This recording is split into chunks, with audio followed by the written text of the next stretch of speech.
লিল্লাহে তাকবীর, লিল্লাহে তাকবীর, লিল্লাহে তাকবীর।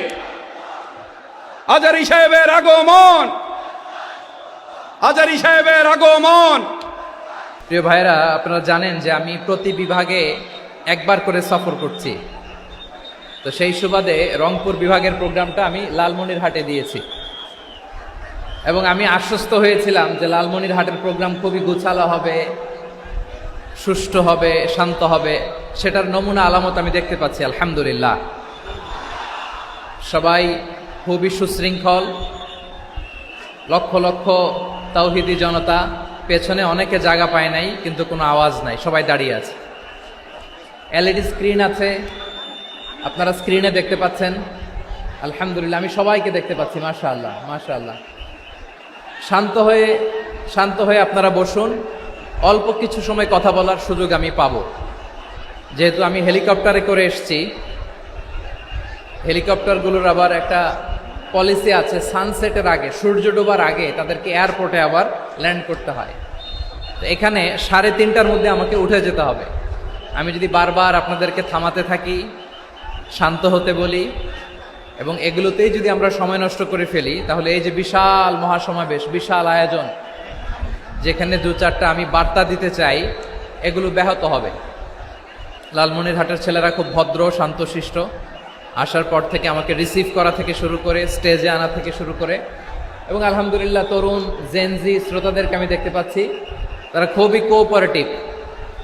সহযোগিতা করার, কোঅপারেট করার, অ্যাসিস্ট করার মানসিকতা আমার ভাইদের আছে, আলহামদুলিল্লাহ আলহামদুলিল্লাহ। আমি চাইবো আমরা একটু নীরব, নিস্তব্ধ পরিবেশ তৈরি করার একটু চেষ্টা করব। প্রচণ্ড রোদ, আপনাদের যেমন কষ্ট হচ্ছে আমারও কষ্ট হচ্ছে। ওনারা বলেছিল স্টেজকে সরাবে, উপরে পর্দা দিবে। আমি বললাম দরকার নাই, দরকার নাই। যেই পরিস্থিতিতে আছি আমরা বসি, শান্ত হইতে হবে। এখানে আমি শান্ত হইতে বলবো, ভলান্টিয়ার্সরা মাইক নিয়ে শান্ত হইতে বলবে, আমাদের সম্মানিত উপস্থাপক উনি শান্ত হইতে বলবে। এগুলোর অপেক্ষায় না থেকে নিজ দায়িত্বে আমরা সবাই শান্ত থাকি, যাতে লালমনিরহাটের এই প্রোগ্রাম একটা ইতিহাস হয়ে থাকে বাংলাদেশে, ঠিক কিনা বলেন? যখন আমি সময় দিব, শাউট করতে বলবো, নয়েজ করতে বলবো, তখন নয়েজ করতে হবে আওয়াজ করে।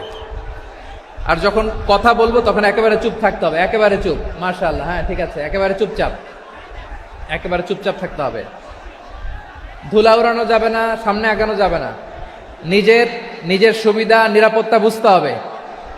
এটা কোনো রাজনৈতিক সমাবেশ না, এখানে লাফালাফি, চিৎকার চেঁচামেচি, হাত দেখানোর দরকার নাই। হাত দেখানোর পর্ব শেষ। এখানেও ঠান্ডা হয়ে গেছে, মাশাআল্লাহ, হ্যাঁ মাশাআল্লাহ।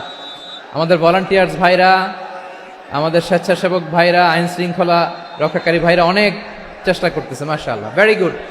I am very happy to C this scenario, মাশাআল্লাহ, আলহামদুলিল্লাহ।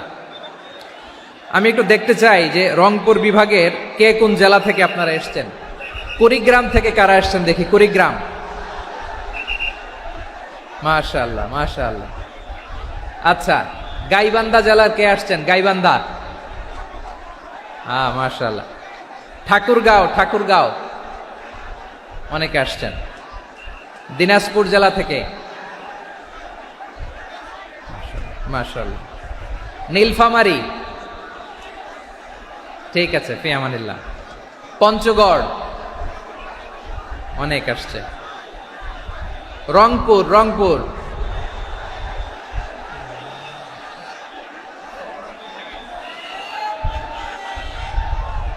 মাশাআল্লাহ মাশাআল্লাহ, ঠিক আছে। লালমনিরহাটের কারা দেখি, লালমনিরহাট,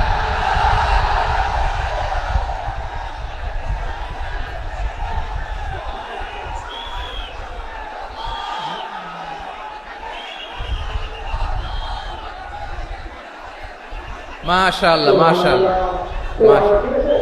মাশাআল্লাহ।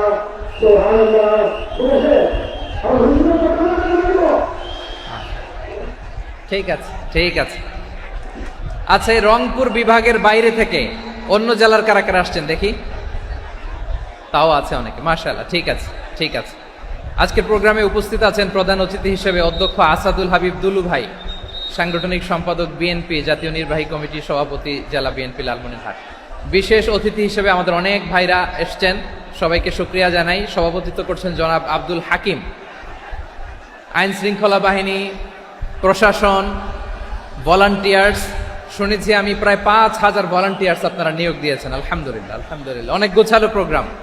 আমার প্রাণ ঢালা ভালোবাসা জানবেন, আমার হৃদয়ের গহীন থেকে ভালোবাসা নিবেন, শুভেচ্ছা জানবেন সবাই। ঠিক আছে, ঠিক আছে। প্রিয় ভাইরা, আমরা আর কাল বিলম্ব না করে মূল আলোচনায় চলে যেতে চাই। আজকে যে টপিকের উপর আমি কথা বলবো, টপিকটা হচ্ছে peaceful coexistence and communal harmony, শান্তিপূর্ণ সহাবস্থান এবং সাম্প্রদায়িক সম্প্রীতি। আমাদের বাংলাদেশে সাম্প্রদায়িক সম্প্রীতি আছে না নাই? আবহমান কাল থেকে আমরা মুসলিম, হিন্দু, বৌদ্ধ, খ্রিস্টান, পাহাড়ি, নৃগোষ্ঠী মিলেমিশে একাকার, আমরা সবাই মিলে বাংলাদেশ। আওয়াজ করে বলেন ঠিক কিনা? আমাদের পারস্পরিক সম্প্রীতি, ভালোবাসা, সৌহার্দ্যপূর্ণ আচরণ, বোঝাপড়া, এটা বেশ মজবুত, বেশ মজবুত। তবে মাঝে মাঝে আমাদের এই সম্প্রীতির ভেতরে অনেকে ফাটল ধরাতে চায়। আমরা যে সুখে আছি, শান্তিতে আছি, এটা অনেকের ভালো লাগে না, ঠিক কিনা বলেন? আমাদের মধ্যে সাম্প্রদায়িক সম্প্রীতি, সৌহার্দ্যপূর্ণ আচরণ, ভালোবাসা, এটা আবহমান কাল ধরে আছে। তার প্রমাণ, আমরা তাফসিরুল মাহফিলের আয়োজন করলে আমাদের হিন্দু ভাইরা ডিস্টার্ব করে না, ঠিক কিনা? এবং আমি যদি বলি হাত তোলেন, হিন্দু ধর্মের কারা কারা এসেছেন, কত শত কত হাজার যে হাত উঠবে, আপনি অবাক হয়ে যাবেন। আমি চাচ্ছি না হাত উঠাতে। খুলনাতে সর্বশেষ যে আমি প্রোগ্রাম করে গেলাম, সেখানে কয়েকশ হিন্দু ভাই আসছে আমাদের আলোচনা শুনতে, আলহামদুলিল্লাহ। অনেক বৌদ্ধরা আসে, অনেক খ্রিস্টানরা আসে। এবার সফরেও অনেক হিন্দু ভাইরা আমার সাথে দেখা করেছে। তারা বলেছে, হুজুর আমরা আপনার আলোচনা শুনি। আলহামদুলিল্লাহ বলেন। So it's our responsibility to present our religion to our non-Muslim brothers and sisters. আমাদের অমুসলিম ভাই বোনদের কাছে ইসলামের সৌন্দর্য তুলে ধরা, এটা আমাদের দায়িত্ব। We all are the ambassador of Islam. আমরা প্রত্যেকে দায়িত্বশীল, আমরা প্রত্যেকে এক একজন ইসলামের অ্যাম্বাসেডর। আলহামদুলিল্লাহ বলেন। এজন্য এমনভাবে দ্য বিউটি অফ ইসলাম, ইসলামের সৌন্দর্য আমাদেরকে ফুটিয়ে তুলতে হবে, যাতে করে নন মুসলিমরা শাহাদা পড়ে, কালিমা পড়ে মুসলমান হয়ে যায়। অনেক নন মুসলিম ভাই বোন আমাদের হাতে শাহাদা পড়ে, কালিমা পড়ে মুসলমান হয়েছে, অনেক। সো আমরা যেন ইসলামের বিউটিটাকে তুলে ধরতে পারি, এবং এই যে সম্প্রীতি, এটাকে যেন আমরা অটুট রাখতে পারি। আদতে আদতে বাংলাদেশের ইতিহাস বলে আমাদের দেশে কোনো দাঙ্গা নাই, আছে? লালমনিরহাটের ভাইরা আওয়াজ করে বলেন, আমাদের দেশে হিন্দু মুসলিম দাঙ্গা আছে? আমরা ভাই ভাই, আওয়াজ করে বলুন তো, আমরা কি ভাই ভাই?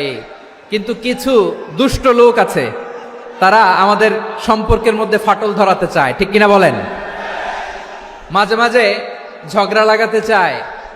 দেখবেন পত্রপত্রিকায় দেখা যায় বিভিন্ন ধর্মীয় উপাসনালয়গুলোতে হামলা চালানো হয়। এগুলো রাজনৈতিক উদ্দেশ্য প্রণোদিত, এগুলোর সাথে ইসলামের কোনো সম্পর্ক নাই। এজন্য এই দুর্বৃত্তদের ব্যাপারে আমাদের সাবধান থাকতে হবে। আমরা সবসময় যেমনি ঐক্যবদ্ধ, ইউনাইটেড, আমরা যদি এরকম ইউনাইটেড থাকি, এই সমস্ত দুর্বৃত্তদের কালো হাত ভেঙে দিতে আমাদের 1 ঘন্টাও লাগবে না। চিল্লায় বলো ঠিক কিনা? আমরা সংঘবদ্ধ থাকবো। এই যে আমাদের পিসফুল কোএক্সিস্টেন্স, শান্তিপূর্ণ সহাবস্থান। হিন্দুরা পূজা করে, যেদিন হিন্দুদের পূজা অনুষ্ঠান, আমরা ওই দিন তাফসির মাহফিল করি না, ঠিক কিনা বলেন? যেদিন আমাদের তাফসিরুল কোরআনের প্রোগ্রাম, ওই দিন আমাদের হিন্দু ভাইরা ডিস্টার্ব করে না। সুবহানাল্লাহ। হিন্দুদের পূজা অনুষ্ঠানে মাদ্রাসার ছাত্র যে পাহারা দেয়, গোটা বিশ্বে এরকম দৃষ্টান্ত, নজির বিরল, ঠিক কিনা বলেন? আইন শৃঙ্খলা বাহিনীর পাশাপাশি মাদ্রাসার ছাত্ররা যে সেখানে পাহারা দেয়, গোটা পৃথিবীতে এই দৃষ্টান্ত আপনি পাবেন। মাদ্রাসার ছাত্ররা, তারা তো কোরআনের ধারক, তারা হাদিসের ধারক, তারা কেন মন্দির পাহারা দিবে? এই সম্প্রীতিকে ধরে রাখার জন্য, এই সৌহার্দ্যকে ধরে রাখার জন্য, আমাদের পারস্পরিক ভালোবাসাকে অটুট রাখার জন্য। আওয়াজ করে বলতে হবে ঠিক কিনা? এখন বলেন, আমাদের এই ভালোবাসা অটুট থাক, আমরা চাই কি চাই না?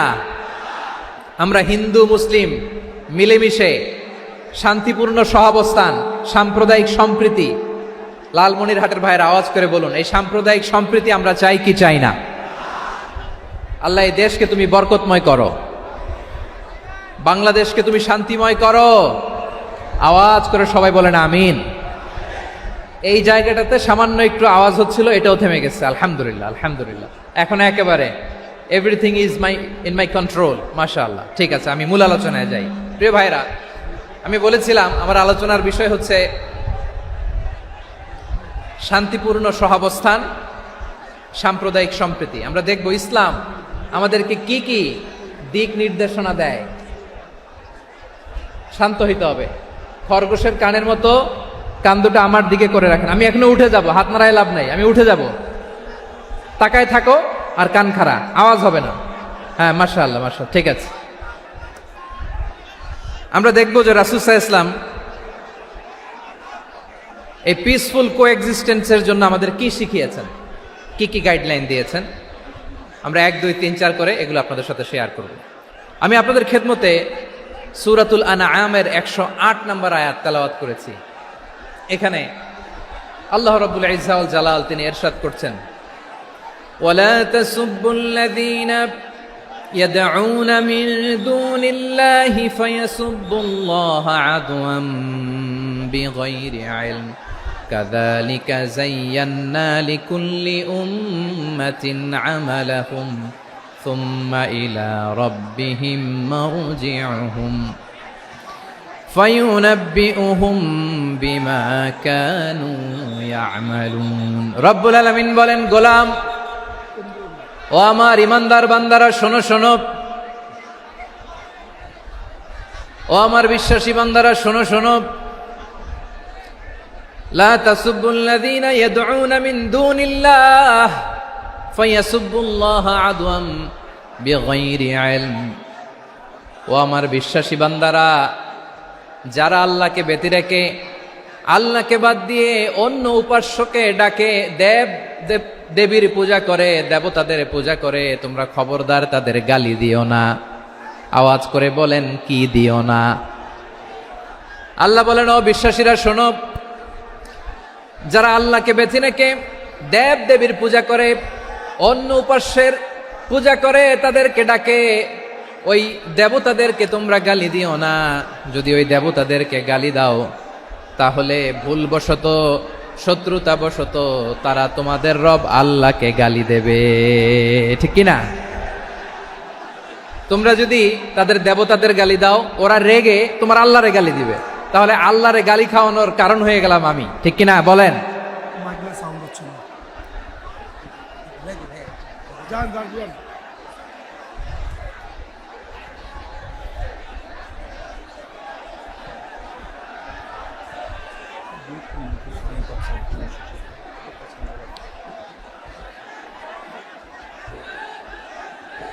সম্মানিত ভাইয়েরা, এত বিশাল প্রোগ্রাম, মাইকের একটা সেটআপ থাকে, তারগুলো অনেক সময় নড়ে যায়, ধাক্কা ধাক্কিতে ডিসপ্লেস হয়, একটু ঝামেলা হবে।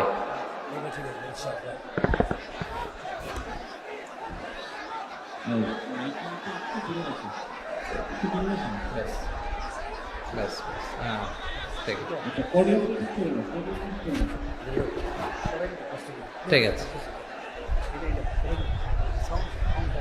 একটু একটু সমস্যা হবে মাঝে মাঝে। আপনারা শান্ত থাকলে, শান্ত থাকতে হবে। এইভাবে সাউন্ড নাই, এই নাই, এই বলতে বলতে আমার সময়ও নাই, উঠে যেতে হবে। এগুলো বোকামি। এই বিভাগীয় প্রোগ্রামগুলোতে যাই, চিৎকার চেঁচামেচি করে তোমরা আসো, সময় শেষ, আমাকে উঠে যেতে হয়। আমরা তো বঞ্চিত হলাম। গুরুত্বপূর্ণ অনেক কথা শোনাবো তোমাদের, অনেক। প্রিয় ভাইরা, আপনারা শান্ত হয়ে বসুন, শান্ত হয়ে। রব্বুল আলামিন বলেন, খবরদার বিশ্বাসীরা, আল্লাহ ছাড়া যারা অন্যান্য উপাস্যদেরকে ডাকে, দেবতাদেরকে ডাকে, তাদেরকে তোমরা গালি দিও না। ওই সমস্ত দেবতাদেরকে যদি তোমরা গালি দাও, তাহলে তারা আল্লাহকে গালি দিবে, ঠিক কিনা বলেন? আমরা দেবতাদের গালি দিলে ওরা আল্লাহকে গালি দিবে। রব্বুল আলামিন বলেন, খবরদার দেবতাদেরকে গালি দিও না, তাহলে ওরা তোমার রব আল্লাহরে গালি দেবে। প্রতিটি জাতির জন্য তাদের কাজকে আমি আল্লাহ সুশোভিত করে রেখেছি। তারা সবাই একদিন আমার কাছেই ফিরে আসবে। এরপর আমি রব্বুল আলামিন তাদের আমলনামা তাদেরকে জানিয়ে দেব। সুবহানাল্লাহ পড়ে। প্রিয় ভাইরা, আল্লাহ তাআলা বলেছেন খবরদার গালি দিও না। আদেশটা কার? আওয়াজ করে বলেন তো। হিন্দুদের দেবতা দেবদেবীদেরকে গালি দেওয়া যাবে না। আওয়াজ করে বলুন প্রিয় ভাইরা, এই আদেশটা কার? এই আপনাদের গলার আওয়াজ। অন্য ধর্মের দেবতাদেরকে যে গালি দেওয়া যাবে না, এই আদেশটা কার? আরো জোরে বলুন কার? গালি দিবেন কোন দেবতাকে? দিবেন? যদি দেন তাহলে ওরা আল্লাহরে গালি দিবে। তাহলে আল্লাহরে গালি খাওয়াইলো কে? আপনি। ঠিক কিনা বলেন? আমি আল্লাহকে গালি খাওয়ানোর কারণ হলাম। কারণ আমি যদি গালি না দিতাম ওরা আমার রবকে গালি দিত না। আওয়াজ করে বলেন ঠিক কিনা? তাহলে প্রিয় ভাইয়েরা, ইসলাম আমাদেরকে শিখায়, সূরাতুল আনআমের 108 নম্বর আয়াত থেকে আমরা বুঝলাম কোন ধর্মকে ছোট করা যাবে না। অন্য ধর্মকে ছোট করা মানে ইসলামকে ছোট করা।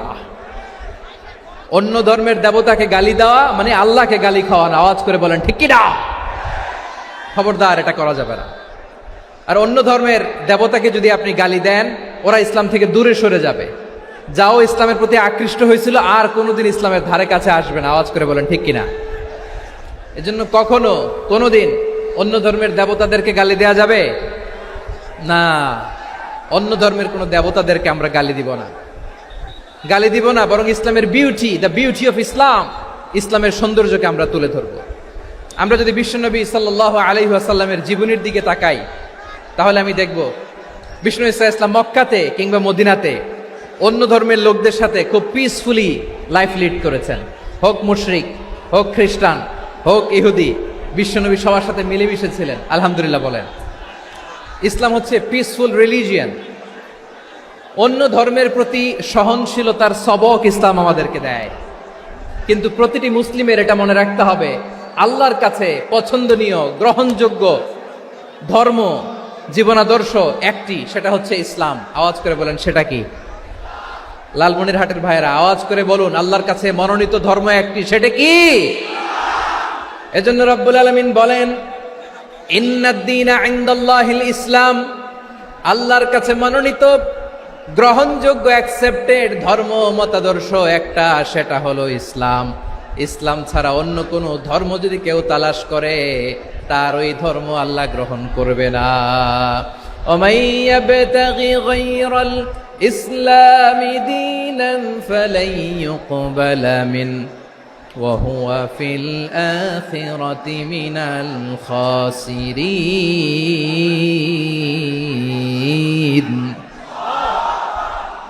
Whoever seek anything except Islam, that won't be accepted from him, and he will be loser in the day of judgment. কিয়ামতের দিন ইসলাম ছাড়া কেউ যদি অন্য কোনো ধর্ম তালাশ করেছে দুনিয়াতে, তার এই মতাদর্শ গ্রহণ করা হবে না।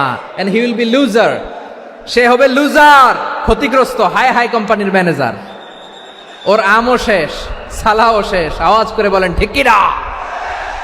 এজন্য ইসলাম পেয়ে আমরা খুশি না বেজার? প্রত্যেক নামাজ শেষে আমরা আল্লাহরে বলি, আল্লাহ রাদিতু বিল্লাহি রাব্বা ওয়া বিল ইসলামি দীনা ওয়া বি মুহাম্মাদিন নাবিয়ান ওয়া রাসূলা। ও আল্লাহ, তোমারে রব হিসেবে পেয়ে আমরা খুশি। ও আল্লাহ, ইসলামকে ধর্ম হিসেবে পেয়ে আমরা খুশি। বিশ্বনবীকে আমাদের রাসূল পেয়ে আমরা খুশি। ঠিক কিনা বলেন? ইসলাম ছাড়া অন্য কোনো ধর্ম আমরা গ্রহণ করব না। ঠিক কিনা বলেন? আল্লাহর কাছে অ্যাকসেপ্টেড রিলিজিয়ান একটা, সেটা ইসলাম। তো বিশ্বনবী সাল্লাল্লাহু আলাইহি ওয়াসাল্লাম মক্কাতে কিংবা মদিনাতে খুব পিসফুলি এক্সিস্ট করেছেন, যে কোনো ধর্মের সাথে মিলেমিশে চলেছেন। তার প্রমাণ আমরা যদি রাসূল সাল্লাল্লাহু আলাইহি ওয়াসাল্লামের বায়োগ্রাফির দিকে তাকাই, তাহলে দেখব তিনি মুশরিকদের সাথে পিস ট্রিটি করেছেন, শান্তি চুক্তি, পিস ট্রিটি, পিস এগ্রিমেন্ট। আপনারা হুদাইবিয়ার সন্ধির নাম শুনেছেন? আমার লালমনিরহাটের কলিজার টুকরা ভাইয়েরা, হুদাইবিয়ার সন্ধির নাম আপনারা শোনেন নাই? 6ষ্ঠ হিজরিতে বিষ্ণু ঈসা ইসলাম মুশরিকদের সাথে এই ট্রিটি করেছেন, চুক্তি। কাদের সাথে? মুশরিকদের সাথে। আমরা তো মুসলমান বসতে পারি না। আমরা দুই মুসলিম ভাই একসাথে বসে চা খেতে পারি না, গল্প করতে পারি না। বিষ্ণু ইসলাম মুশরিকদের সাথে ট্রিটি করেছেন, হুদাইবিয়ার সন্ধি। এই সন্ধির আগে মক্কা থেকে কেউ মদিনায় যেতে পারে না, মদিনা থেকে কেউ মক্কায় যেতে পারে না। কিন্তু এই সন্ধির পরে ট্রাফিক স্বাভাবিক হয়ে গেল, মক্কার লোকেরা মদিনায় আসতে পারে, মদিনার লোকেরা মক্কায় আসতে পারে। এটাকে বলে সুলহে Hudaybiyyah, the peace agreement of Hudaybiyyah, শান্তি চুক্তি। আমরা পৃথিবীতে এখন অনেক শান্তি চুক্তির নাম শুনি, এগুলো সব the piece treaty of Hudaibiya থেকে কপি করা। আল্লাহু আকবার। তাহলে বিশ্বনবী সাল্লাল্লাহু আলাইহি সাল্লাম তিনি যে শান্তিপূর্ণ সহাবস্থানে বিশ্বাসী ছিলেন,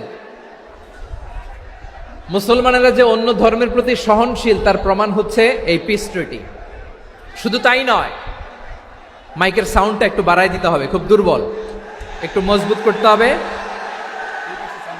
আর একটু ক্লিন করতে হবে, আর সবগুলা জায়গায় সাউন্ড যাচ্ছে কিনা একটু ক্রস চেক করতে হবে। হ্যাঁ, পাবেন পাবেন, দিচ্ছে mike operator, he is trying his level best, দিচ্ছে। মাইক অপারেটর যিনি আছেন, প্রতিটি জায়গায় প্রতিটি সাউন্ড বক্সে যেন আওয়াজ পাওয়া যায়, একটু ক্রস চেক করেন, সাউন্ডটাকে একটু স্ট্রং করে দেন। হ্যাঁ, ঠিক আছে, মাশাআল্লাহ। এদিকে তাকান, এদিকে। মক্কার পার্ট গেল, পিস এগ্রিমেন্ট করলেন, শান্তি চুক্তি। বিষ্ণু ইসলাম মদিনায় যে কি করলেন? মদিনায় যে বিষ্ণু ইসলাম মদিনা চার্টার করলেন, মদিনা সনদ, সাহিফাতুল মদিনা, এটার বলে মদিনা চার্টার। যে ওয়েস্টে, ইউরোপে, আমেরিকাতে তারা অনেক চার্টার করে, এই সব চার্টার মদিনা চার্টার থেকে কপি করা। আওয়াজ করে পড়েন সুবহানাল্লাহ। বিষ্ণু ইসলাম মদিনায় গেলেন, মদিনাতে মুসলিম, মুশরিক, ইয়াহুদি, এই তিন ধর্মের লোক মিলে সব স্টেক হোল্ডার যারা আছে সবাইকে নিয়ে বিষ্ণু ইসলাম মদিনা চার্টার করলেন, মদিনা সনদ, পড়েন সুবহানাল্লাহ। শুধু তাই নয়, মক্কাতে বিশ্বনবী পিস এগ্রিমেন্ট করলেন, শান্তি চুক্তি মুশরিকদের সাথে। মদিনাতে যে বিশ্বনবী মদিনা চার্টার করলেন, মদিনা সনদ করলেন ইহুদিদের সাথে। আবার মদিনাতে বিশ্বনবী ইহুদিদের সাথে পিস ডায়ালগ করলেন, ইন্টারফেথ ডায়ালগ করলেন, আন্তধর্মীয় সংলাপ করলেন, যেই সংলাপের মূল ভিত্তি ছিল তাওহীদ। মূল ভিত্তি ছিল কি? তাওহীদ। বিশ্বনবী ইহুদিদেরকে ডাকলেন, আহ্বান করলেন, কুল ইয়া আহলাল কিতাবি তাআলাউ ইলা কালিমাতিন সাওয়াইন বাইনানা ওয়া বাইনাকুম আল্লা না'বুদা ইল্লাল্লাহ ولا نشرك به شيئا ولا يتخذ بعضنا بعضا أربابا من دون الله فإن تولوا فقولوا اشهدوا بأننا مسلمون سبحان الله পড়েন। বিশ্বনবী মদিনার ইহুদিদের ডেকে বললেন, ও ইহুদিরা, শোনো শোনো, আসো এমন একটা আদর্শের প্রশ্নে আমরা একত্রিত হই, যে আদর্শের প্রচার তোমাদের নবীরাও করেছে, আমিও করি, যে আদর্শের কথা তোমাদের পবিত্র ধর্মগ্রন্থগুলোতে আছে, আমার কোরআনেও আছে, সেটা হলো তাওহীদ। আমরা এক আল্লাহ ছাড়া কারো ইবাদত করব না, আল্লাহর সাথে কাউরে শরীক করব না, আল্লাহ ছাড়া কাউরে রব মানব না। পড়েন সুবহানাল্লাহ। তাহলে আমার প্রিয় লালমনিরহাটের ভাইরা, মদিনাতে যে তিনি মদিনা চার্টার করলেন, মদিনা সনদ, পিস ডায়ালগ করলেন, শান্তির সংলাপ, ইন্টারফেথ ডায়ালগ করলেন, আন্তধর্মীয় সংলাপ, যার ভিত্তি ছিল তাওহীদ। সুবহানাল্লাহ পড়েন। তাহলে অন্য ধর্মের প্রতি সব সময় ইসলাম সহনশীল, টলারেন্স। যদি আপনি দেখতে চান ইসলামের নবী বিশ্ব নবীর দিকে তাকান, ঠিক কিনা বলেন? আমরা তো সংখ্যালঘুদের রাইটস প্রোটেক্ট করার জন্য কত আইন বানাই, কত বৈঠক করি, কত সংবাদ সম্মেলন করি। বিষ্ণু সাল্লাল্লাহু আলাইহি ওয়াসাল্লাম সংখ্যালঘুদের রাইটসের ব্যাপারে, অধিকারের ব্যাপারে যে কথা বলেছেন, শুনলে আপনি অবাক হয়ে যাবেন।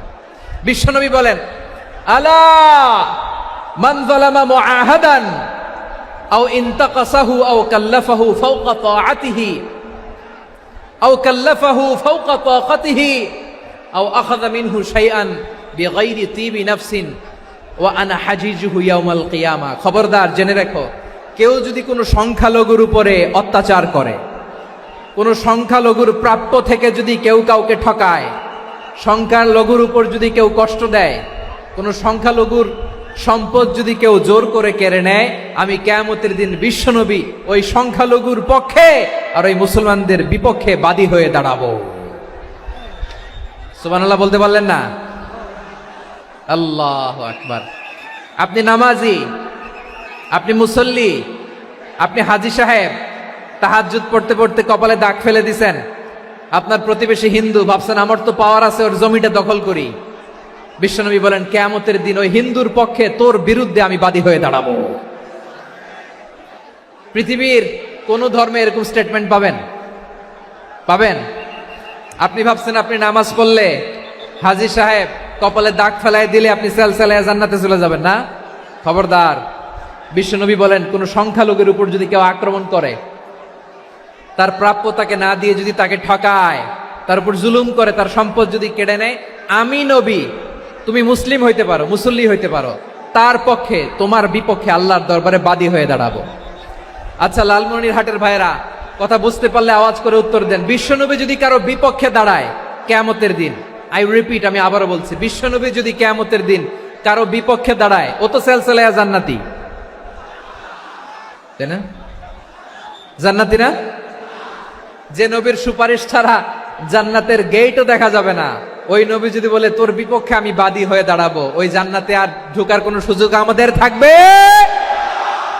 এখানেই শেষ না আমার প্রিয় লালমনিরহাটের ভাইয়েরা, এখানেই শেষ নয়। বিশ্বনবী বলেন মান কাতালা মুআহাদান, বুখারীর বর্ণনা, মান কাতালা মুআহাদান লাম ইয়ারাহ রাইহাতাল জান্নাহ। কেউ যদি, কোন মুসলিম যদি অন্যায়ভাবে কোনো সংখ্যালঘুকে হত্যা করে, কোনো হিন্দুকে হত্যা করে, কোনো বৌদ্ধরে হত্যা করে, অন্যায়ভাবে কোনো মুসলিম যদি কোনো সংখ্যালঘুরে হত্যা করে, জান্নাতে যাওয়া তো দূরের কথা, ওই মুসলিম জান্নাতের ঘ্রাণও পাবে না। সেই বুখারীর বর্ণনা, মান কাতালা মুআহাদান লাম ইয়ারাহ রাইহাতাল জান্নাহ ওয়া ইন্না রিহাহা লা ইউজাদু মিন মাসিরাতি 40 আমা। যে জান্নাতের ঘ্রাণ 40 বছর দূরের রাস্তা থেকেই পাওয়া যায়। সুবহানাল্লাহ পড়েন। প্রিয় ভাইরা, এখান থেকে জান্নাতে পৌঁছতে লাগবে 40 বছর। এত দূর, কত বছর? সবাই বলেন কত বছর? এখান থেকে জান্নাতে পৌঁছতে লাগবে 40 বছর। এত দূরে থাকতেই জান্নাতের ঘ্রাণ আপনার নাকে এসে ধাক্কা মারবে। বিশ্বনবী বলেন যে ব্যক্তি কোন সংখ্যালঘুকে হত্যা করে, জান্নাতের ঘ্রাণ তো পাবেই, জান্নাতে তো ঢুকতে পারবেই না, জান্নাতের ঘ্রাণও তার নাকে লাগবে না। পড়েন নাউযুবিল্লাহ। তাহলে সংখ্যালঘুদের ব্যাপারে ইসলামে অধিকার দেয়া আছে না নাই? লালমনিরহাটের ভাইয়ের আওয়াজ করে বলেন, আমার সংখ্যালঘু হিন্দু ভাইদের রাইটস, অধিকার আমাদের ইসলামে প্রোটেক্টেড আছে না নাই? এখানেই শেষ না। বিষ্ণু ইসলাম আপনার অমুসলিম প্রতিবেশীর সাথে ভালো আচরণ করতে বলেছে। আমাদের হয় না এটা মুসলিম পাড়া, ওটা বৌদ্ধ পাড়া, হয় না? অনেক সময় হয় না এটা আমাদের মুসলিম পাড়া, ওইটা হিন্দু পাড়া, এরকম আছে না নাই? লালমনিরহাটে নাই না? আছে? হিন্দু যদি আপনার প্রতিবেশী হয় কি করবেন? ওরে কষ্ট দিবেন নাকি? কেন? ও তো হিন্দু, ও তো আমার আল্লাহরে ডাকে না, ওরে কষ্ট দিলে জায়েজ হবে না? খবরদার। বিষ্ণু ইসলাম বলেন মান কানা ইউমিনু বিল্লাহ ওয়াল ইয়াউমিল আখির ফালিউকরিম জারাহ। যে আল্লাহ বিশ্বাস করে আর আখিরাতে বিশ্বাস করে, সেজন্য প্রতিবেশীর সাথে ভালো আচরণ করে। সুবহানাল্লাহ। কলিজা জুড়ায় যায় না আমার নবীর কথাগুলো শুনলে? যে আল্লাহ বিশ্বাস করে, যে আখিরাতে বিশ্বাস করে, সেজন্য প্রতিবেশীর সাথে ভালো আচরণ করে। এখানে বলছে মুসলিম প্রতিবেশী, বলছে নামাজি প্রতিবেশী, বলছে আল্লাহওয়ালা প্রতিবেশী, বলছে না। প্রতিবেশী আস্তিক হোক নাস্তিক হোক, প্রতিবেশী মুমিন হোক মুশরিক হোক, প্রতিবেশী হইলেই তার সাথে ভালো আচরণের দরকার আছে না নাই? আমার প্রিয় লালমনিরহাটের ভাইয়েরা, বিষ্ণু ইসলাম ওনার ইহুদি প্রতিবেশীদের দেখাশোনা করতেন। আওয়াজ না শোনা যাক, আমারও তো দেখা যায়, আমারও তো দেখা যায়। তাকায় থাকেন, তাকায় থাকলে সওয়াব হবে। কোরআনের কথা যেখান থেকে হয় এদিকে তাকায় থাকলেই বরকত। তাকায় থাকেন। জি জি, মাইক, আমি তার মাইক ঠিক করতে আসি না এদিকে, এই মাইক ঠিক করব, ওই মাইক ঠিক করব, ওদিকে পাইলট বলবে হুজুর চলে আসেন। জি বসুন বসুন, মাশাআল্লাহ, হ্যাঁ খুব শান্ত, ঠিক আছে। পুলিশ ভাইরা না খেয়ে দিনরাত আপনারা যাতে সুশৃঙ্খল একটা প্রোগ্রাম উপহার পান এটাই চেষ্টা করতেছে, আপনাদেরকে কষ্ট দিতে আসে নাই, একটু একটু সহযোগিতা করেন। জি মাশাআল্লাহ, হ্যাঁ ঠিক আছে। আমার প্রিয় ভাইরা, প্রতিবেশী আস্তিক হোক নাস্তিক হোক, মুসলিম হোক হিন্দু হোক, তার সাথে ভালো আচরণ করতে হবে। বিষ্ণু ইসা ইসলাম ওনার ইহুদি প্রতিবেশীর বাসায় যেতেন। কোন প্রতিবেশী? ইহুদি। আওয়াজ করে বলেন, কোন প্রতিবেশী? ইহুদি। এক ইহুদি কিশোর বিষ্ণু ইসা ইসলামের খেদমত করতে, ইহুদি ছেলে আমার নবীর খেদমত করতো, তারা ছিল নবীর প্রতিবেশী। তো অনেক দিন হয় ইহুদি ছেলেটা আসে না। বিষ্ণুনবী খোঁজ দিলেন, ঘটনা কি? একটা ইহুদি ছেলে না আমার খেদমতে আসতো, ছেলেটা কই? খোঁজ নিয়ে জানলেন ছেলেটা অসুস্থ। বিষ্ণু ইসা ইসলাম ওই ইহুদির বাড়িতে চলে গেলেন ওই ছেলেটাকে দেখা করার জন্য, ভিজিট করার জন্য। সুবহানাল্লাহ পড়বেন না? গেলেন, যে দেখে ইহুদি ছেলেটা মুমূর্ষ, যান যান যায় যায় ভাব, বিছানায় পড়ে আছে, তার বাবা দাঁড়ানো। বিশ্বনবী তার মাথার পাশে বসলেন, মাথায় হাত বুলিয়ে দিলেন, আর ছেলেটাকে বললেন আসলিম, হে ইহুদি ছেলে আসলিম, ইসলাম ধর্ম গ্রহণ করো। তো ছোট্ট ছেলে ভাবে আমরা ইহুদি, এখন ইসলাম ধর্ম গ্রহণ করলে আব্বা যদি বকা দেয়, ফানাযারা ইলা ওয়াজহি আবি, ছেলেটা তার বাবার চেহারার দিকে তাকালো, দেখি আব্বা কি কয়। আব্বা যদি বলে তাইলে ইসলাম ধর্ম গ্রহণ করব। ইহুদি ছেলেটা তার বাবার দিকে যখন তাকালো, ওর বাবা বলে আতি আবুল কাসিম, আবুল কাসিম যা বলে তাই করো। আবুল কাসিম হচ্ছে বিষ্ণু ইসা ইসলামের একটা কুনিয়াত, উপনাম। আমার রাসূলের বড় ছেলের নাম ছিল কাসেম। যেমন দেখবেন আমাদের এলাকায় কারো ছেলের বড় ছেলের নাম যদি হয় আব্দুল্লাহ, এরা আব্দুল্লাহর বাপ বলে ডাকে। কারো বড় মেয়ের নাম যদি হয় ফাতেমা, এরা কি ডাকে? ফাতেমার বাপ বলে না? তো বিষ্ণু ইসা ইসলামের বড় ছেলের নাম ছিল কাসেম। ইহুদি বাবা বলল আতি আবুল কাসেম, আবুল কাসেম যা বলে তাই শোনো, মানে মোহাম্মদ যা বলে তাই শোনো। এই কথা শুনে ছেলে সাহস পাইছে, ছেলে আবার পড়তে আরম্ভ করলো আশহাদু আল্লাহ ইলাহা ইল্লাল্লাহ ও আশহাদু আন্না মুহাম্মাদার রাসূলুল্লাহ, পড়েন আল্লাহু আকবার। বিশ্বনবীর আহ্বান শুনে ওই আহ্বানে সাড়া দিয়ে ইহুদি ছেলে শাহাদা পড়ে মুসলমান হয়ে গেল। তার হৃদয়টারে ইমানের নূর দিয়ে আলোকিত করে দিল কে?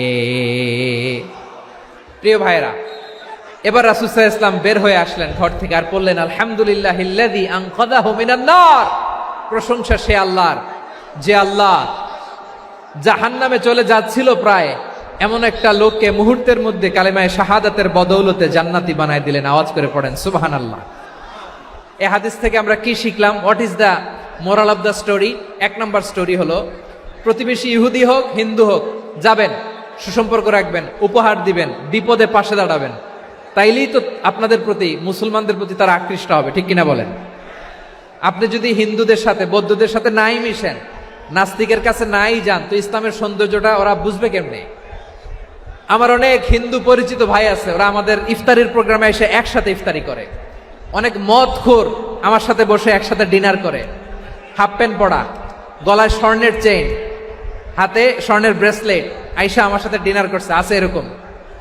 গাঁজাখোর, আমি বলে আসো, welcome welcome to my dinner, আসো বসো, বসলেই তো আমি ওর ডিএনএ, চিন্তার ডিএনএ চেঞ্জ করে দেওয়ার সুযোগ পাবো। চিল্লায় বলো ঠিক কি না?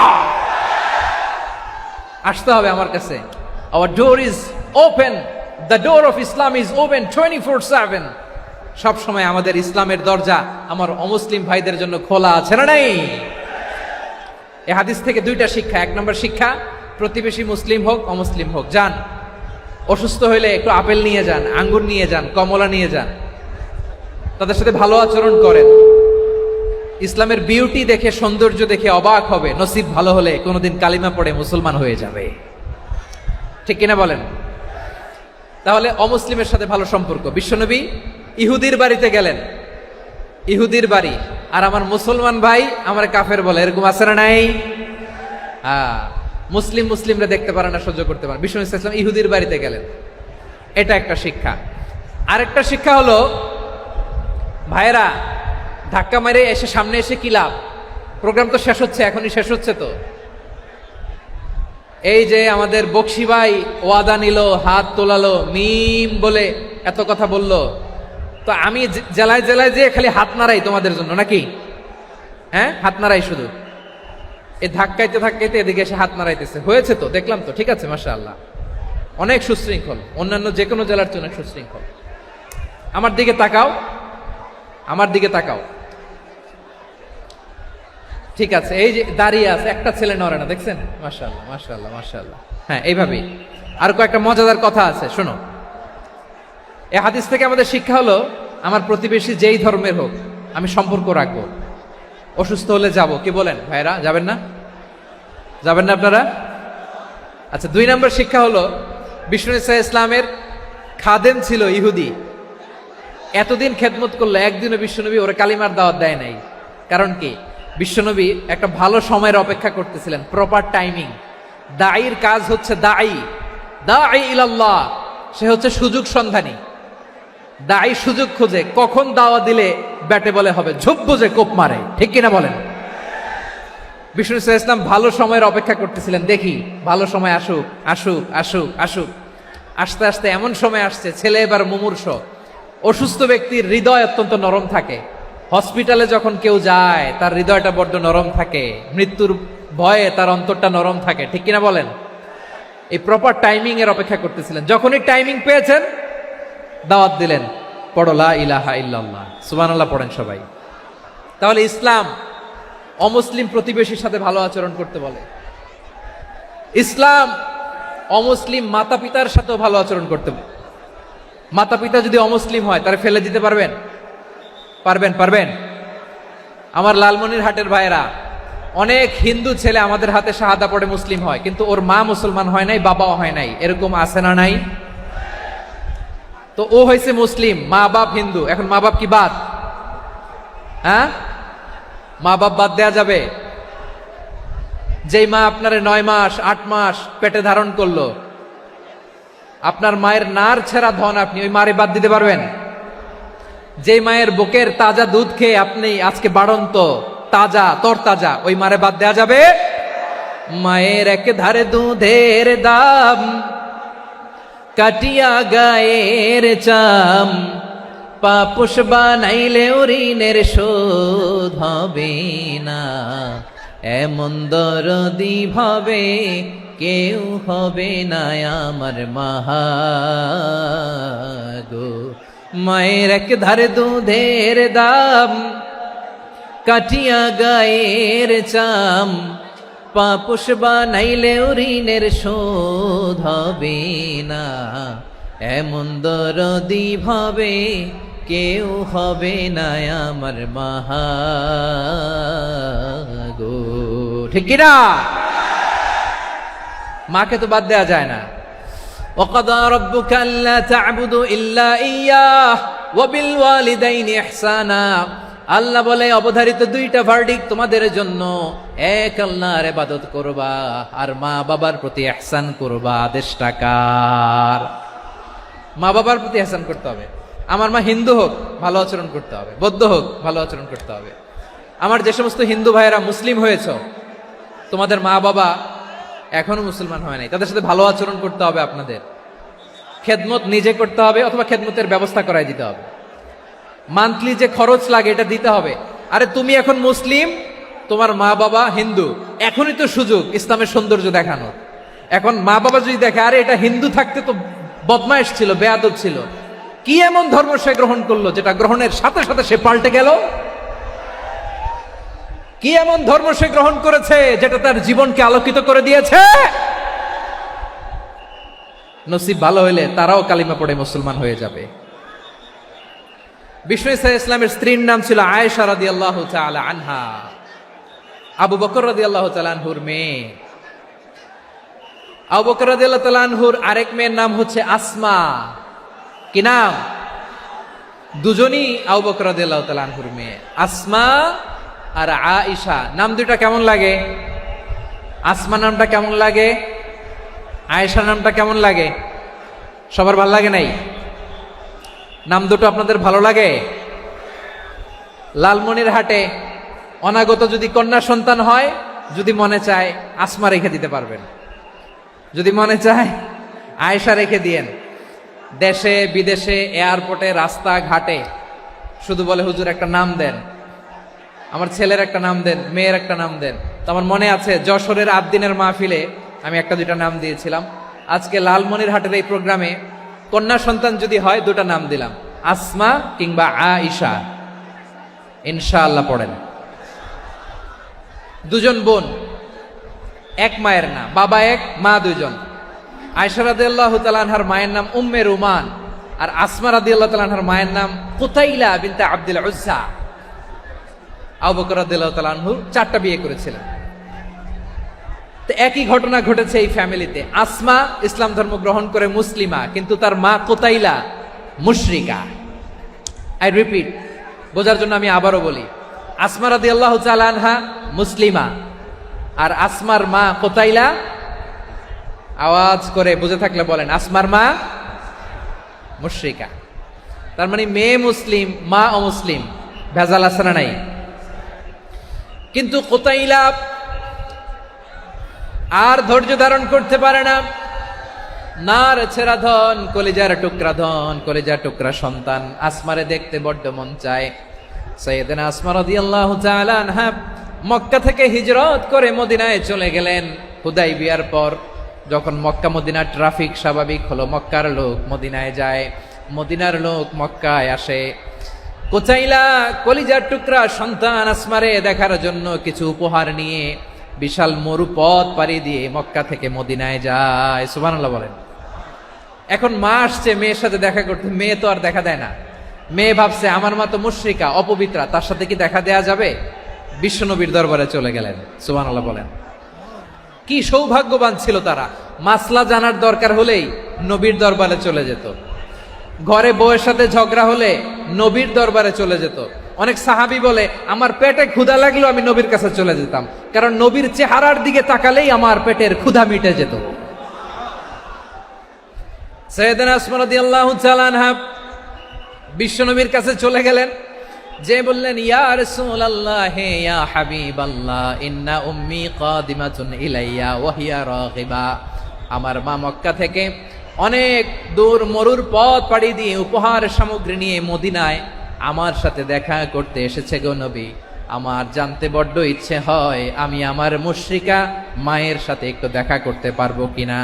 আফা আসিলুহা, আগে যেমনি আমি আমার মায়ের সাথে ভালো আচরণ করতাম, যেমনি আমি আমার মায়ের সাথে সদাচরণ করতাম গো নবী, এখন আমি মুসলিমা মা মুশরিকা, এখনো কি আগের মতো সদাচরণ করতে পারবো নাকি?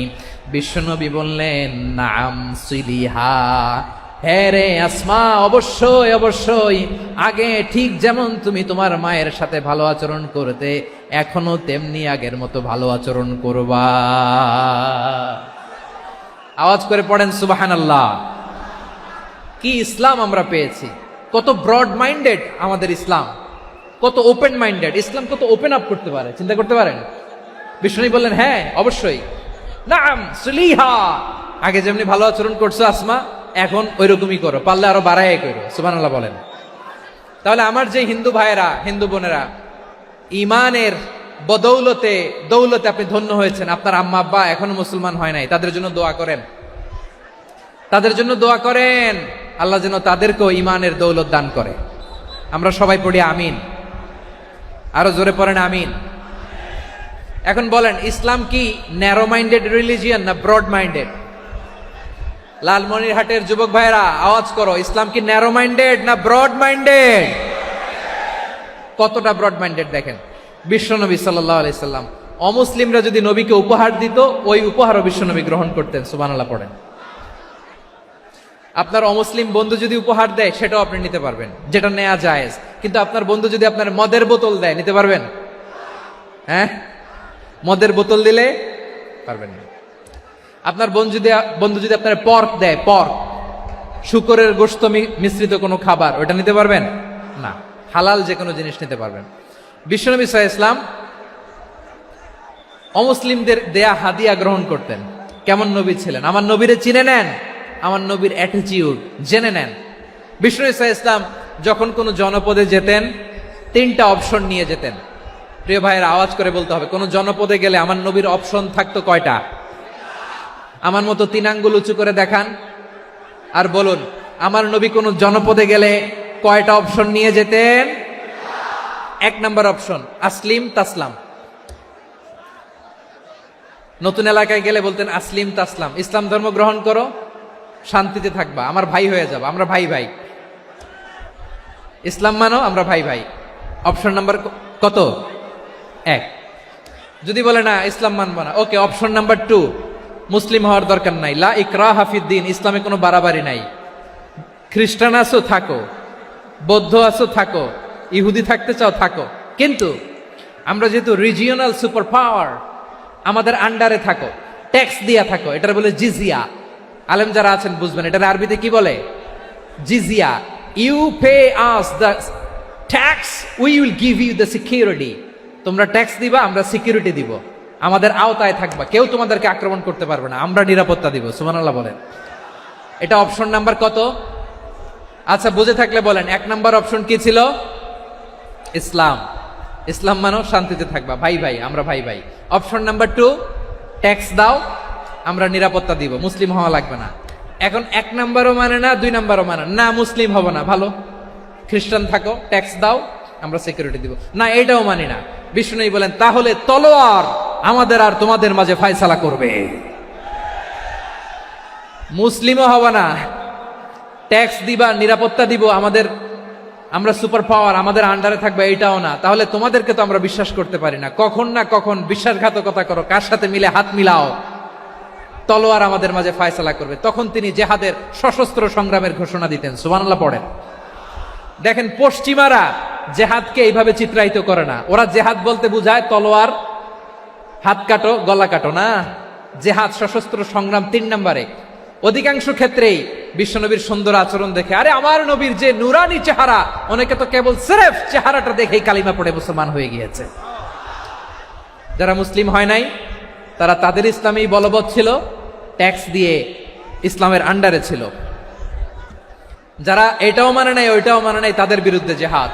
বিষ্ণু ইসলাম 7ম হিজরিতে যখন খায়বার বিজয়ের পরে ইসলাম রিজিওনাল সুপার পাওয়ার হিসেবে আত্মপ্রকাশ করলো, বিশ্বনবী চিঠি লিখলেন অন্যান্য সুপার পাওয়ারের কাছে, রাষ্ট্রীয় চিঠি লেখে এক রাষ্ট্রপ্রধান আরেক রাষ্ট্রপ্রধানের কাছে। ঠিক কিনা বলেন?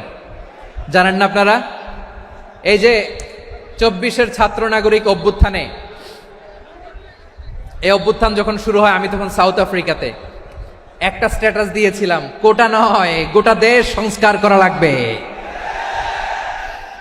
শুধু বাংলাদেশ নয়, সারা বিশ্বের বাংলা ভাষাভাষী লোকেরা এই আন্দোলনের সাথে সমর্থন তারা করেছে, এটাকে সাপোর্ট করেছে, তারা সমর্থন দিয়েছে। আমাদের ইউনাইটেড আরব আমিরাতের বাংলাদেশি ভাইয়েরা তারা সেখানে রাস্তায় নেমে এসেছিল, জানেন? ওইখানে ডেমনস্ট্রেশন করা যায় না, সেখানকার সরকার তাদেরকে যাবজ্জীবন দিয়েছিল। তখন আমাদের এই যে প্রধান উপদেষ্টা ডক্টর মোহাম্মদ ইউনূস সরাসরি G2G বলে, এটারে G2G, government to government, G2G, উনি চিঠি লিখলেন যে তাদেরকে, ইউর হাইনেস, হে সম্মানিত আমির, আপনি আমার এই চিঠির কারণে আমার সম্মানে এই 53 জন বাংলাদেশিকে মাফ করে দেন।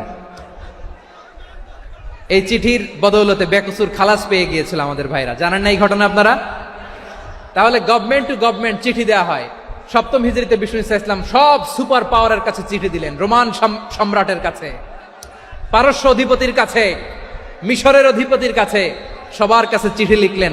চিঠির ভাষা ছিল এরকম, মিন মুহাম্মাদিন রাসূলিল্লাহ ইলা মুকাওকিস আযীমিল কিবত, মুহাম্মদ রাসূলুল্লাহর পক্ষ থেকে মিশরের বাদশার কাছে, আসলিম তাসলাম, ইসলাম মানো, শান্তিতে থাকবা, সালামুন আলা মান ইত্তাবা আল হুদা, শান্তি তার জন্য যে হেদায়েতের অনুসরণ করে। সুবহানাল্লাহ পড়েন। তো এই চিঠি অনেকে ভালোভাবে রিসিভ করেছে, অনেকে এই চিঠি পাওয়ার পরে নবীর কাছে আবার ইন রিটার্ন উপহার পাঠিয়েছে। কি পাঠিয়েছে? উপহার। মিশরের বাদশা মুকাওকিস তিনি বিশ্বনবীকে বিশাল এক উপহারের ডালি পাঠিয়েছেন। মিশরের বাদশা মুকাওকিস ছিলেন ধর্মে খ্রিস্টান। লালমনিরহাটের ভাইয়েরা আওয়াজ করে বলেন, মিশরের বাদশা ধর্মে কি ছিল? খ্রিস্টান। কি উপহার দিয়েছিল আমার নবীকে? শুনতে মনে চায়? আওয়াজ নাই লালমনিরহাটের গলায়। শুনতে মনে যায়? 1000 স্বর্ণ মুদ্রা, 1000 স্বর্ণ মুদ্রা। 2টা খ্রিস্টান দাসী, একজনের নাম মারিয়া বিনতে শামাউন আল কিবতিয়া, আরেকজনের নাম সিরিন বিনতে শামাউন আল কিবতিয়া। একজন খ্রিস্টান দাস 20 থান কাপড় জামা বানানোর জন্য, আমরা নবী যেন সেলাই করে জামা বানাতে পারে এজন্য 20 থান কাপড়, 20 থান ফাইন গার্মেন্ট, সুবহানাল্লাহ পড়বেন না? এরপরে একটা গাধা যেটার নাম ছিল উফাইর, আর একটা খচ্চর, এটার নাম ছিল দুলদুল। খচ্চর চিনেন? গাধা আর ঘোড়ার ক্রসিং এ যে প্রাণীটা দুনিয়াতে আসে ওটার খচ্চর বলে। তো এই যে সুপার পাওয়ার খ্রিস্টান বাদশার কাছে নবী চিঠি লিখলেন, ওই খ্রিস্টান বাদশাহ আমার নবীকে উপহার দিল, বিশ্বনবী এই উপহারগুলো সানন্দে গ্রহণ করেছে। সুবহানাল্লাহ পড়বেন না? তাহলে অমুসলিম কেউ যদি আপনাকে উপহার দেয়, হালাল উপহার হলে আপনি গ্রহণ করতে পারবেন। অনুরূপভাবে পারস্যের বাদশাহ, রোম সম্রাট বিশ্বনবীকে উপহার পাঠিয়েছেন, আমার নবী সবগুলো উপহার গিফট গ্রহণ করেছেন। সুবহানাল্লাহ বলেন। তাহলে প্রিয় লালমনিরহাট, আওয়াজ করে বলুন, ইসলাম কি ন্যারো মাইন্ডেড রিলিজিয়ন না ব্রড মাইন্ডেড? আম্মাজান আয়েশার কাছে মাসালা জানতে চায় মেয়েরা, হে আম্মাজান, অগ্নি উপাসকেরা তাদের ঈদের দিন নওরোজের সময় আমাদেরকে পাখি দেয়, নেওয়া যাবে? উনি বললেন, ওরা জবাই করে দিলে নেওয়া যাবে না, কিন্তু ওরা যদি ফলমূল এরকম খাবার দেয় এগুলো নেওয়া যাবে। তার মানে অমুসলিমদের দেয়া উপহার এটা গ্রহণ করা যায়। সুবহানাল্লাহ বলেন। শুধু তাই নয়, বিষ্ণু ঈসা ইসলাম অমুসলিমদের সাথে আর্থিক লেনদেনও করেছেন, ফিনান্সিয়াল ডিলিং করেছেন। অমুসলিমদের সাথে প্রয়োজনে আপনি ফিনান্সিয়াল ডিলিং করতে পারবেন। আমরা প্রায় দেখি বাজারের মিষ্টির দোকানগুলো আমার হিন্দু ভাইদের। লালমনিরহাটে মিষ্টির দোকান, দইয়ের দোকান কারা চালায়? হিন্দুরা চালায় না? তারপরে যে বারবার শপ, চুল কাটে যে নাপিত, অধিকাংশ নাপিতের দোকানে কারা? আমার হিন্দু ভাইরা। তা আপনি চুল কাটতে পারবেন কিনা? পারবেন কিনা বলেন?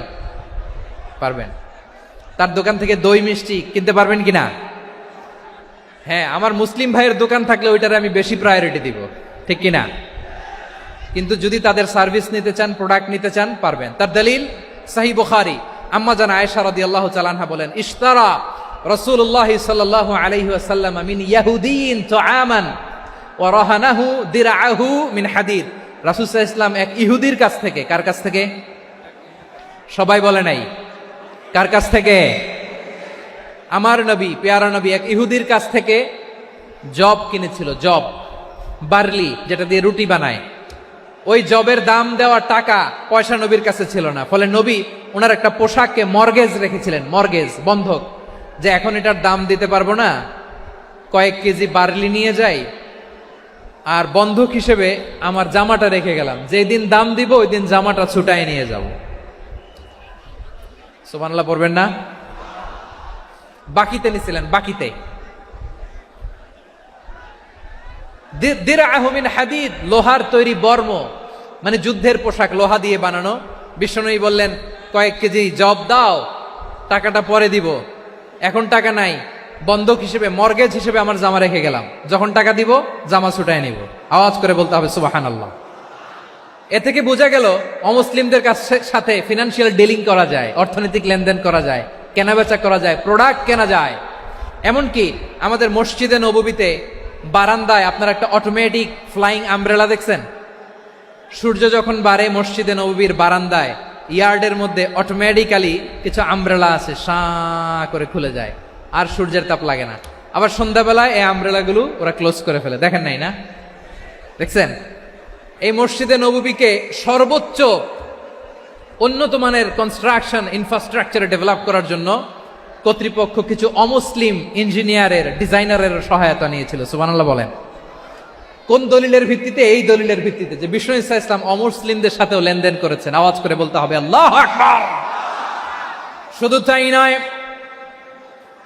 ইন কেস অফ ইমার্জেন্সি, প্রয়োজনে ইসলামের খাতিরে, ইসলামকে সামনের দিকে এগিয়ে নিয়ে যাওয়ার জন্য অমুসলিমদের সাপোর্ট নেওয়া জায়েজ আছে। সুবহানাল্লাহ বলেন। অমুসলিমদের সাপোর্ট নেয়া, তাদের থেকে অর্থ নেয়া, পলিটিক্যাল সাপোর্ট, পলিটিক্যাল অ্যাসাইলাম নেওয়া জায়েজ আছে।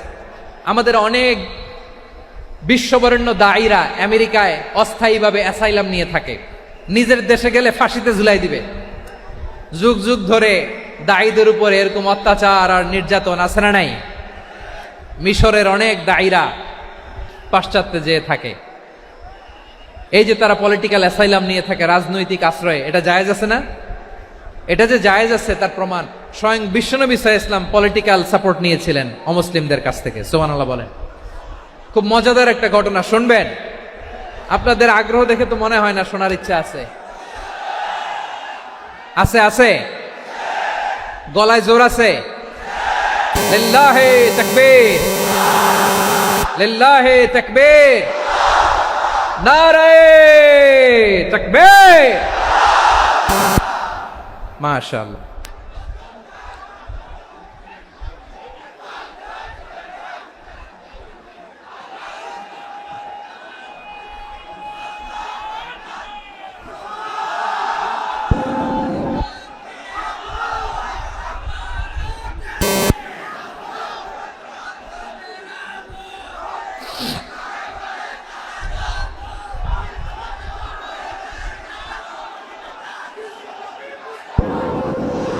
মাশাআল্লাহ মাশাআল্লাহ। থামুন থামুন আমার ভাইরা, বিশ্বনবীর বয়স তখন প্রায় 51 বছর। কত বছর? বিশ্বনবীর সবচেয়ে কাছের মানুষ খাদিজা রাদিয়াল্লাহু তাআলা আনহা ইন্তেকাল করেছেন। বিশ্বনবী বড্ড কষ্ট পেলেন, হৃদয়টা ভেঙে খান খান। যিনি ঘরের ভেতরে বিশ্বনবীকে সান্ত্বনা দিতেন, ভালোবাসা দিতেন, বাইরে গেলে কুরাইশরা বকাঝকা করে, অত্যাচার করে, কিন্তু আম্মাজান খাদিজা রাদিয়াল্লাহু তাআলা আনহা ঘরটারে এমন শান্তির নীর বানায় রেখেছেন, এই ঘরের ভিতরে ঢুকলে বিশ্বনবীর কলিজাটা ঠান্ডা হয়ে যেত। এজন্য রব্বুল আলামিন বলেন, খাদিজা, ও আমার বান্দি খাদিজা, জান্নাতে এমন স্পেশাল একটা ঘর আমি তোমার জন্য রেডি করে রেখেছি। ওই ঘরের মধ্যে কোনো আওয়াজ নাই, ওই ঘরের মধ্যে কোনো নয়েজ নাই, ওই ঘরে কোনো বিশৃঙ্খলা নাই। কারণ মক্কার জমিনে আমার নবী কুরাইশদের বিশৃঙ্খলা, নয়েজ আর ঝামেলাগুলোকে উপেক্ষা করে যখন তোমার ঘরের ভিতরে ঢুকতো, ঘরটারে তুমি শান্তির নীর, ঠান্ডা, নীরব, নিস্তব্ধ, নিঝুম আর শান্তির নীর বানিয়ে রেখেছো। এজন্য জান্নাতে স্পেশাল একটা শান্তির নীর আমি তোমারে উপহার দেব। ওই প্রিয়তমা স্ত্রী খাদিজা ইন্তেকাল করলেন, বিশ্বনবীর হৃদয় ভেঙে খান খান। আবার ওনার চাচা আবু তালেব ইন্তেকাল করলেন, যিনি পলিটিক্যাল শেল্টার দিতেন নবীকে। কে দিতেন? আবু তালেবের ভয়ে, বিশ্বনবীর এই চাচার ভয়ে কোনো মুশরিক নবীর গায়ে হাত দেওয়ার সাহস পায় নাই। এখন স্ত্রীও নাই, চাচাও নাই, নবীকে আশ্রয় দেওয়ার কেউ নাই, নবীর চারদিকে অন্ধকার। নবী এখন কই যাবেন? আমার পেয়ারা নবী নতুন স্টেশন খুঁজতেছেন, নতুন দাওয়াতি প্ল্যাটফর্ম খুঁজতেছেন। তিনি যায়েদ বিন হারেসা রাদিয়াল্লাহু তাআলা আনহুকে নিয়ে মক্কার পাশের একটা নেইবরিং সিটি তায়েফে চলে গেলেন। কোথায় চলে গেলেন? লালমনিরহাটের ভাইয়ের আওয়াজ করে বলেন, কোথায় গেলেন? তায়েফে চলে গেলেন দিনের দাওয়াত দেওয়ার জন্য। কি দেওয়ার জন্য? নাকি জমি কিনতে গেছিলেন? জমি কিনতে? দুনিয়ার যশ খ্যাতির জন্য? নিজের কোনো লাভের জন্য? তায়েফবাসীদেরকে জাহান্নামের আগুন থেকে বাঁচানোর জন্য। আওয়াজ করে বলতে হবে, ঠিক কিনা? বিশ্বনবী বিশাল মরুপথ, পাহাড়ি পথ পাড়ি দিয়ে তায়েফের মরুজমিনে গেলেন কোরআনের দাওয়াত নিয়ে, ইমানের দাওয়াত নিয়ে। কিন্তু তায়েফের লোকেরা বিশ্বনবীর দাওয়াতকে শুধু প্রত্যাখ্যান করেই থামে নাই, তারা বিশ্বনবীর সাথে অত্যন্ত খারাপ আচরণ করেছে। বিশ্বনবীকে শারীরিকভাবে হেনস্থা করেছে, আমার নবীকে শারীরিকভাবে অত্যাচার করেছে, আমার পেয়ারা নবীর গায়ে পাথর মেরেছে, বিশ্বনবীর গা বেয়ে ঝরঝর করে রক্ত ঝরেছে, নবী জামিনের মধ্যে লুটিয়ে পড়েছেন, আবার মেরেছে, আবার নবী হাঁটতে শুরু করলেন, পেছন থেকে আবার মেরেছে, আবার নবী রক্তাক্ত হয়ে জামিনের মধ্যে লুটিয়ে পড়লেন, আবার মেরেছে। বিশ্বনবীর মতো এত সুশ্রী মানব, বিশ্বনবীর মতো এত শুভ্র মানব, বিশ্বনবীর মতো এমন চমৎকার দেহাবয়ব দিয়ে রব্বুল আলামিন কাউকে বানান নাই। এরকম চমৎকার মানুষটাকে তারা তায়েফের ওই জমিনে রক্তাক্ত করেছে। বিশ্বনবী দুনিয়ার কোনো স্বার্থের জন্য সেখানে যান নাই, নিজের কোনো লাভের জন্য, প্রাপ্তির জন্য যান নাই, তায়েফবাসীদের জাহান্নামের আগুন থেকে বাঁচাতে গিয়েছেন। ঠিক কিনা বলেন? খেয়ে না খেয়ে দিন প্রচারের কাজে নিজেকে দিয়েছ বিলিয়ে, তাই ফের কাফিরেরা চিনল না সে আলো, দুষ্ট ছেলেদের পিছু দিল লেলিয়ে। পাথরের আঘাতে ক্ষত বিক্ষত হয়ে সারা শরীর থেকে রক্ত ঝরে। হে রাসূল তোমাকে ভুলি আমি কেমন করে, হে রাসূল তোমাকে ভুলি আমি কেমন করে। পারেন না আপনারা? ধরুন আমার সাথে। হাজার ব্যথা বেদনার পরে ফিরে আসনি তুমি আপন ঘরে, দিনের আলো তুমি ছড়িয়ে দিতে, চলে গেলে মদিনায় মক্কা ছেড়ে। হে রাসূল তোমাকে ভুলি আমি কেমন করে, হে রাসূল তোমাকে ভুলি আমি কেমন করে। ঠিক কিনা বলেন? প্রিয় ভাইরা, তাইফের ছেলেরা নবীকে রক্তাক্ত করলো। আমার নবী কই যাবে? কই যাবে? মক্কায় জায়গা নাই, তাইফে জায়গা নাই। তাইফ থেকে ভারাক্রান্ত মন নিয়ে আমার নবী মক্কায় ফিরে আসলেন। বিশ্ব নবী মক্কায় ঢুকতে পারেন না। মক্কার মরুভূমির দিকে তাকিয়ে, উপত্যকার দিকে তাকিয়ে বিশ্বনবী ধা ধা করে কাঁদেন, ঝরঝর করে। নবীর চেহারা মোবারক থেকে চোখের পানিগুলো বেয়ে বেয়ে পড়ে। আমার জন্মস্থান, আমার শৈশব, কৈশোর, যৌবন কেটেছে এই মক্কায়, আমার এলাকায় আমি ঢুকতে পারি না। বিশ্বনবী মক্কার অনতি দূরে দাঁড়িয়ে জায়েদকে পাঠালেন, জায়েদ যাও দেখো কেউ আমাকে সাপোর্ট করার মতো আছে কিনা, যাও অমুকের কাছে যাও। সাইয়েদনা জায়েদ গেলেন, তারাও প্রত্যাখ্যান করে ফিরিয়ে দেয়। বিশ্বনবী বললেন যাও অমুক লোকের কাছে যাও, তিনিও প্রত্যাখ্যান করে ফিরিয়ে দিলেন। কেউ বিশ্বনবীকে আশ্রয় দিতে রাজি হয় না। নিজ জন্মভূমিতে বিতাড়িত বিশ্বনবী, সর্বশেষ বিশ্বনবী বললেন যাও মুতঈম ইবনে আদির ঘরে যাও। মুতঈম ইবনে আদি মুশরিক, তার কাছে যাও। গেলেন, মুতঈম ইবনে আদি রাজি হয়ে গেল। সুবহানাল্লাহ বলেন। দেখেন, অনেক বিপদের সময়ও আমি নিজে সাক্ষী, সামাজিকভাবে রাজনৈতিকভাবে কত ঝঞ্ঝা, কত ষড়যন্ত্র, কত কনস্পাইরেসি পাড়ি দিয়ে আমাদেরকে সামনে এগিয়ে যেতে হয়। এই শত্রুদের ভেতরেও একজনকে দাঁড় করিয়ে দেয় যে আল্লাহর কোরআনের জন্য রেডি হয়ে যায়। পড়েন সুবহানাল্লাহ। মুতঈম ইবনে আদি, আল্লাহ তার মনকে নরম করে দিলেন। মুতঈম বলে, মুহাম্মদ আমি তোমাকে আশ্রয় দিব। তার দুই ছেলেকে পাঠালেন, যাও খোলা তলোয়ার নিয়ে, স্কট দিয়ে, গার্ড অফ অনার দিয়ে মোহাম্মদকে মক্কায় ঢুকাও, আর বলো আমি আমান দেব। আমান কি দিব? আমান মানে সিকিউরিটি, নিরাপত্তা। সিকিউরিটি ছাড়া, আমান দেওয়া ছাড়া কেউ থাকতে পারতো না মক্কায়। দুই ছেলে বিষ্ণু ইসা ইসলামকে নিয়ে আসলো। নবী কাবার চারদিকে তাওয়াফ করলেন, নামাজ পড়লেন। আবু জাহেল, উতবা, শাইবা, ওয়ালিদ ইবনে মুগীরা সবাই দেখে, কেউ কিছু করতে পারে না। কারণ মুতঈম ইবনে আদি ঘোষণা দিয়েছেন, আমি মুহাম্মদকে আমান দিয়েছি, মুহাম্মদের গায়ে যেন কেউ স্পর্শ না করে। আওয়াজ করে পড়েন সুবহানাল্লাহ। নবীর এই বিপদকালে মুহূর্তে মুতঈমের হৃদয়টারে নরম করে দিল কে? আচ্ছা, লালমনিরহাটের ভাইয়েরা বলেন, এই মুতঈম কি মুসলিম ছিল না মুশরিক? সবাই বলতে হবে মুসলিম না মুশরিক? তাহলে মুশরিকের কাছ থেকে নবী পলিটিক্যাল অ্যাসাইলাম, আধুনিক রাষ্ট্রবিজ্ঞানের ভাষায় পলিটিক্যাল অ্যাসাইলাম, যেটাকে বলে রাজনৈতিক আশ্রয়, উনার আমান বা নিরাপত্তার এই ঘোষণায় তিনি মক্কায় ঢুকলেন। যতদিন নিরাপত্তা ছিল ছিলেন। মুতঈম যখন মারা গেল, বিষ্ণু ইসা ইসলাম হিজরত করে মদিনায় চলে গেলেন। সুবহানাল্লাহ। কিন্তু মুতঈম যে বিশ্বনবীর উপকার করছে, এটা বিশ্বনবী ভুলে নাই। আমাদের অনেকে আছে, উপকার করার পরে আর খেয়াল থাকে না, খাওয়ার পরে গলা দিয়ে নামলে আর খেয়াল থাকে না। এরকম আছে না নাই? আমার নবী ভুলে নাই। বদরের প্রান্তরে 70 জন কাফেরকে যখন বন্দি করে বিশ্বনবীর সামনে হাঁটু গেড়ে দাঁড় করানো হলো, বসানো হলো, 70 জন কাফের। কয়জন?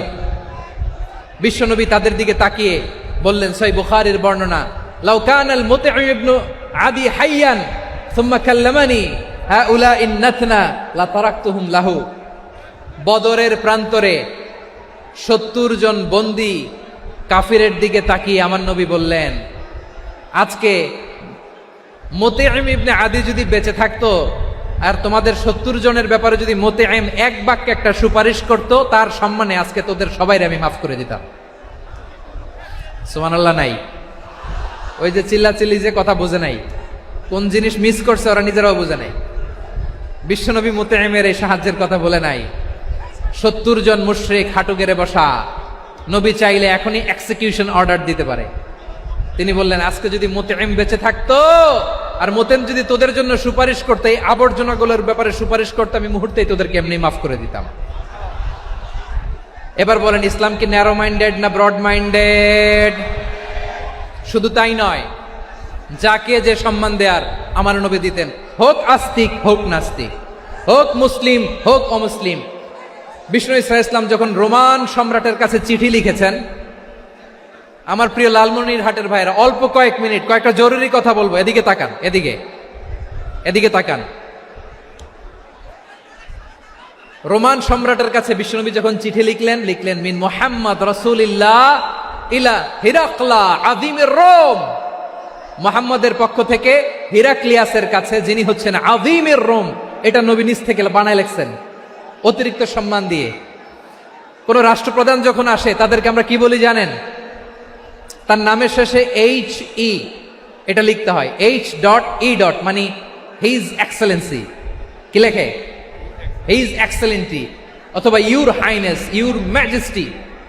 দেখেন, বিশ্বনবী সাল্লাল্লাহু আলাইহি ওয়াসাল্লাম সব নবীদেরও নবী, তিনি একজন মুশরিক খ্রিস্টান সম্রাট রোমান সম্রাটের কাছে চিঠি লিখতে যায়, লিখতেছে ইলা হিরাকলা আযীমির রোম, হিরাক্লিয়াসের কাছে আমার চিঠি, যিনি রোমের আযীম, হিজ হাইনেস, মানে রোমের অনেক সম্মানিত এক বাহাদুর। আওয়াজ করে বলেন সুবহানাল্লাহ। তার মানে যাকে যে সম্মান দেয়ার এটা বিশ্বনবী দিতেন। এমনকি যেই ইহুদিরা ভালো ছিল, এই ইহুদিদেরও প্রশংসা করেছেন বিশ্বনবী মুহাম্মদুর রাসূলুল্লাহ সাল্লাল্লাহু আলাইহি ওয়াসাল্লাম। এক ইহুদির প্রশংসা করেছেন বিশ্বনবী। ইহুদির কার? আমি তো আমার ভাইয়ের প্রশংসা করি না, আমি তো এক আলেম আরেক আলেমরে স্পেস দেই না, আমি তো এক দায়ী আরেক দায়ীর সাথে বসতে চাই না। আমার নবী ইহুদির প্রশংসা করে। কার প্রশংসা? ওই ইহুদির নাম ছিল মুখাইরেক। সিরাত গ্রন্থ ঘাটলে পাবেন। তিনি বলেছেন, মুখাইরেক খাইরু ইয়াহুদ, Mukhayriq is the best of the Jews. জুইশদের মধ্যে সে সবচেয়ে ভালো। কেন প্রশংসা করলেন তার? এর কারণ মদিনা চার্টারে কথা ছিল সব ধর্মের মুসলিম, মুশরিক, ইহুদিরা মিলে মদিনাকে রক্ষা করবে। কিন্তু তৃতীয় হিজরিতে যখন উহুদের যুদ্ধ শুরু হলো, সবার কথা ছিল যেই আক্রমণ করে আমরা মদিনাকে বাঁচাবো। কোন শহরকে বাঁচাবো? মদিনাকে। কিন্তু কুরাইশরা যখন অ্যাটাক করলো, ইহুদিরা আর আসে না, ইহুদিরা আর বেরোয় না। বিষ্ণু বললেন, ওহে ইহুদিরা, তোমরা না চুক্তি করলে আমার সাথে যে মদিনা বাঁচাতে সবাই ঝাঁপিয়ে পড়বো, আসো। একটা ইহুদিও বেরোয় না, কেউ আসে নাই সেদিন, একজন ছাড়া। তার নাম মুখাইরেক। তার নাম কি? মুখাইরেক বাহাদুরের মতো ঘোড়সাওয়ার হয়ে বেরিয়ে গেলেন এবং বললেন, গোটা ইহুদি সাম্রাজ্যের একজনও যদি না আসে, আমি মুখাইরেককে কেউ ঘরে আটকে রাখতে পারবে না। বেরিয়ে আসলেন, এসে বললেন, আমি মুহাম্মদের পক্ষে যুদ্ধ করব।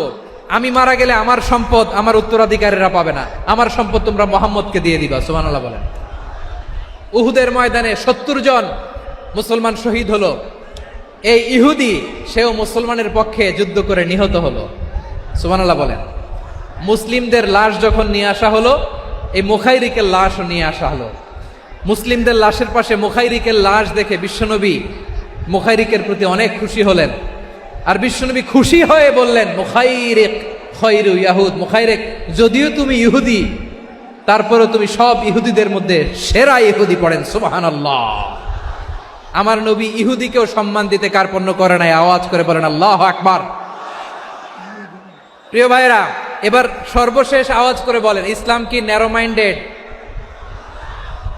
নাকি ব্রড মাইন্ডেড? সবাই বলেন, ন্যারো মাইন্ডেড না ব্রড মাইন্ডেড? এজন্য অমুসলিম হইলেই তারা আমাদের শত্রু নয়। শত্রু কারা? এই লালমনিরহাটের ভাইয়েরা শোনেন, শত্রু কারা? যে সমস্ত অমুসলিম আমাদেরকে নিশ্চিহ্ন করে দিতে চায়,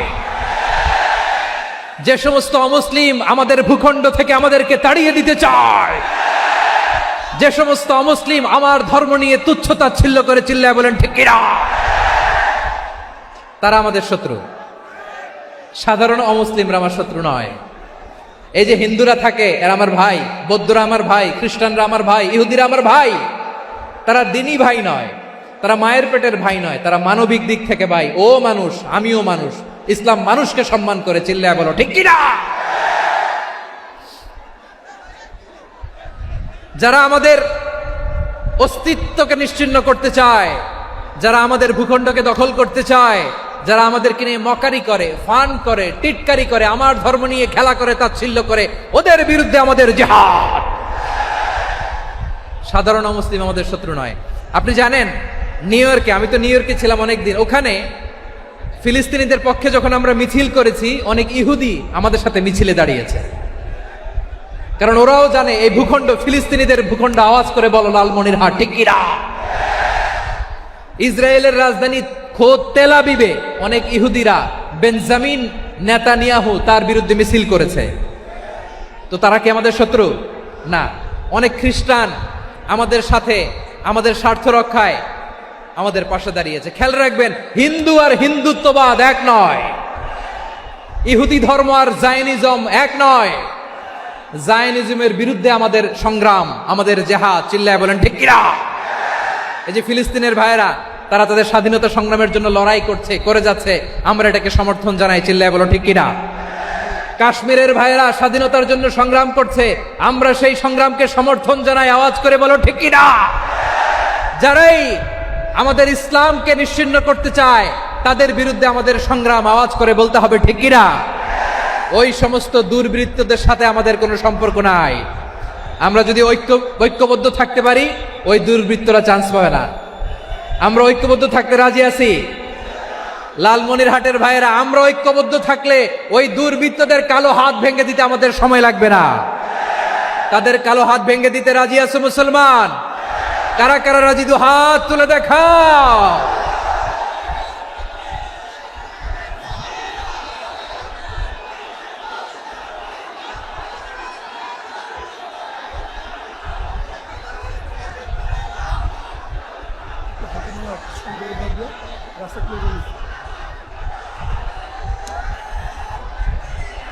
আমার প্রাণ প্রিয় লালমনিরহাটের ভাইয়েরা, শত্রু কাফের আর অশত্রু কাফেরের মধ্যে পার্থক্য আছে না নাই?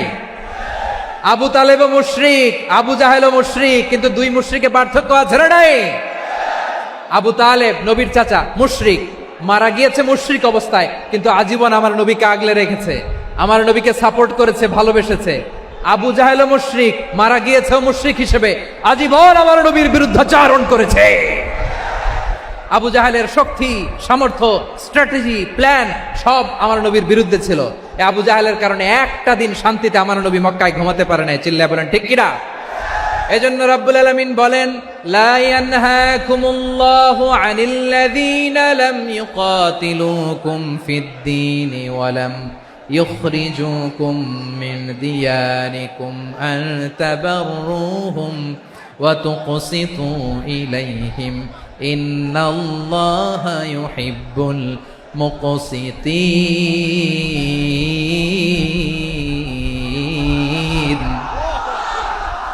আল্লাহ বলে, গোলামেরা শোনো শোনো, যে সমস্ত অমুসলিম তোমাদের সাথে ধর্মযুদ্ধে লিপ্ত হয় না, তোমাদের বিরুদ্ধে যে সমস্ত অমুসলিম অস্ত্র ধরে না, যে সমস্ত অমুসলিম তোমাদেরকে তোমাদের জন্মস্থান থেকে, ভূখণ্ড থেকে তাড়িয়ে দেয় না, তাদের সাথে ভালো আচরণ করতে আমি আল্লাহ নিষেধ করি নাই। তাদের সাথে সদাচরণে কোনো নিষেধাজ্ঞা নাই, বরং তাদের সাথে সদাচরণ করো, এটাই আমি আল্লাহ চাই। তাহলে আমার যে অমুসলিমরা আমাদের সাথে শত্রুতা করে না, তুচ্ছতাচ্ছিল্য করে না, আমাদের ভূমি থেকে আমাদেরকে উচ্ছেদ করতে চায় না, আমাদের বিরুদ্ধে অস্ত্র ধরে না, ওই অমুসলিম ভাইদের সাথে আমাদের কোনো দ্বন্দ্ব আছে? কোনো বিরোধ আছে? বরং আছে ভালোবাসা। বরং আছে কি? এই ভালোবাসা দিয়ে আমরা বিশ্ব জয় করব। রাজি আছো মুসলমান? আমাদের পুঁজি ভালোবাসা। আমাদের পুঁজি কি? এবার আওয়াজ করে বলেন, আমার এই পুরো আলোচনা থেকে the religious coexistence, peaceful coexistence, শান্তিপূর্ণ সহাবস্থান, কমিউনাল হারমোনি, এই সাম্প্রদায়িক সম্প্রীতি, এই আলোচনা থেকে কি বুঝলেন? ইসলাম কি ন্যারো মাইন্ডেড না ব্রড মাইন্ডেড? এই ব্রড মাইন্ডেড হৃদয় নিয়ে ভালোবাসা দিয়ে আমরা বিশ্ব জয় করতে চাই। রাজি আছেন? আল্লাহ কবুল করুক, আমরা সবাই পড়ি আমিন। লালমনিরহাটের জেলা স্টেডিয়ামে আমার প্রিয় মায়েরা বোনেরা, আপনাদের জন্য একটা হাদিস বলে শেষ করব। বিশ্বনবী বলেন, আমার মায়েরা খেয়াল করে শুনুন, বিশ্বনবী আপনাদের উদ্দেশ্য করে বলেন, আল মারআতু ইযা সাল্লাত খামসাহা ওয়া সামাত শাহরাহা হাফিজাত ফুরুজাহা আতাআত বা'লাহা ফালতাদখুল মিন আইয়ি আবওয়াবিল জান্নাতি শাআত। বিশ্বনবী বলেন, ও রমণীরা, ও নারীরা, যে সমস্ত নারী এই 4টা কাজ করবে, এই 4টা কাজের গ্যারান্টি দিবে, তাদেরকে জান্নাতের 8টা দরজার গ্যারান্টি দেয়া হবে। কি 4টা কাজ? 1 নম্বর, আল মারআতু ইযা সাল্লাত খামসাহা, যে নারী 5 ওয়াক্ত নামাজ পড়ে। কি করে? জেলা স্টেডিয়ামে অবস্থানরত আমার নারীরা বোনেরা, বিশ্বনবী আপনাদেরকে 4টা কাজের কথা বলেছেন, খুব বেশি না। 4টা করলে 8 জান্নাতের দরজা সব খোলা। কোনটা দিয়ে যাবেন? যেটা দিয়ে মনে চায়। 1 নাম্বার 5 ওয়াক্ত নামাজ। আমার বোনেরা জোহরের নামাজ পড়তে পড়তে এটা আসরে নিয়ে যায়, আসর পড়তে পড়তে এটা মাগরিবে নিয়ে যায়। এরকম আসরা নাই? লালমনিরহাটে হয়তো নাই। আমার বোনেরা এটা করবেন না। ইন্নাস সালাতা কানাত আলাল মুমিনিনা কিতাবাম মাওকুতা, সময় মতো পড়বেন। সামাত শাহরা, রমাদানের রোজাগুলো রাখবেন। হাফিজাত ফুরুজাহা, যে নারী তার চরিত্রকে হেফাজত করে, তার প্রাইভেট হেফাজত করে, তার লজ্জাস্থান হেফাজত করে। ও মায়েরা, আপনার এই গর্ভ যে কত দামি আপনি জানেন না। আপনার এই গর্ভ থেকে জন্মাবে আগামীর সালাহুদ্দিন আল আইয়ুবী। আপনার গর্ভ থেকেই জন্মাবে ইমাম আল মাহদি আল মুনতাজার। আপনার পেট থেকে জন্মাবে আবু সাইদের মতো বীর সৈনিক। আপনার পেট থেকে জন্মাবে মুগ্ধের মতো বীর মুজাহিদ। আপনি জানেন না কে আসবে আপনার পেট থেকে। সময়টাকে কাজে লাগান, ইসলামকে বুঝেন, মানেন, আমাদের ইসলামিক লেকচারগুলো শোনেন। আমরা যে বার্তাগুলো, ইনস্ট্রাকশনগুলো, দিক নির্দেশনাগুলো আপনাদের খেদমতে রাখি, এগুলো মেনে চলুন। আপনিই পারেন আপনার ঘরটাকে জান্নাতের টুকরা বানাতে।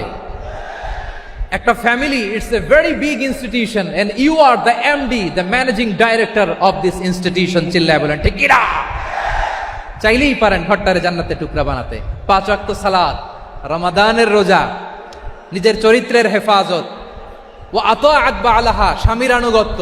এটাতে অনেকে ভুল করে থাকে। হায় রে আমার বোনেরা, স্বামীর আনুগত্যকে এটা নিজের অপমান মনে করবেন না। আপনার স্বামী আপনার সবচেয়ে বড় গার্ডিয়ান, তিনি আপনার সবচেয়ে ভালো চায়। নারী কখনো গার্ডিয়ানশিপের বাইরে থাকতে পারে না।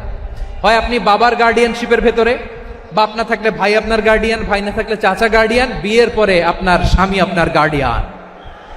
শরিয়া সম্মত স্বামীর আদেশগুলো আপনি মেনে চলবেন, কিন্তু শরিয়া বিরুদ্ধ কোনো আদেশ মানতে আপনি বাধ্য নয়। আওয়াজ করে বলুন সবাই ঠিক কিনা? এই 4টা কাজ যদি কোনো নারী করে, বিশ্বনবী বলেন জান্নাতের 8টা দরজা খোলা। তোমার যেটা দিয়ে মনে চায় সেটা দিয়ে জান্নাতে তুমি এন্ট্রি নিতে পারবা। আমরা এখানে লালমনিরহাটের সোহরাওয়ার্দী ময়দানে আজকে যেমন একত্রিত হতে পারলাম, আল্লাহর জান্নাতেও যেন একত্রিত হতে পারে। আল্লাহ তুমি তৌফিক দান করো। আল্লাহ আমার এই কলিজার টুকরা যুবক ভাইদেরকে তুমি ওমরে ফারুকের মতো কবুল করো। জেলা স্টেডিয়ামে অবস্থানরত আমার মা বোনদেরকে তুমি ফাতেমার মতো, খাদিজার মতো কবুল করো।